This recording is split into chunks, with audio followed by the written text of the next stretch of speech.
जर तुमच्या गुदद्वारमध्ये motion pass करण्याच्या जागेमध्ये खूप त्रास होत आहे, वेदना फील होत आहेत, जळजळ फील होत आहे, म्हणजे बर्निंग सेन्सेशन होत आहे, अथवा खाज येत आहे, इचिंग होत आहे, अथवा तुम्हाला खूप जास्ती डिस्कम्फर्ट फील होत आहे, अथवा मोशन पास करण्याच्या जागेमधून ब्लिडिंग होत आहे, रक्त येत आहे, अथवा मोशन पास करण्याच्या जागेमध्ये तुम्हाला लंप, गाठ, मास दिसून येत आहे, तर हे सर्व लक्षण पाईल्समुळे म्हणजे मूळ व्याधीमुळे अथवा फिशरमुळे दिसून येतात। जर तुम्हाला हे सर्व लक्षण तुमच्यामध्ये दिसून येत आहेत अथवा यातील 2 ते 3 लक्षण दिसून येत आहेत, तर तुम्हाला तुमच्या डॉक्टरांना कन्सल्ट करायला पाहिजे आणि पाईल्स फिशरसाठी प्रॉपर ट्रीटमेंट घ्यायला पाहिजे।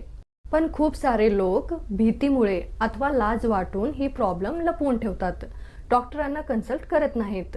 यामुळे काय होते, ही प्रॉब्लेम कमी होत नाही, ही प्रॉब्लेम जास्ती होते आणि जास्ती ब्लिडिंग होऊन तुम्हाला ॲनिमिया म्हणजे शरीरामध्ये रक्ताची कमी होऊ शकते।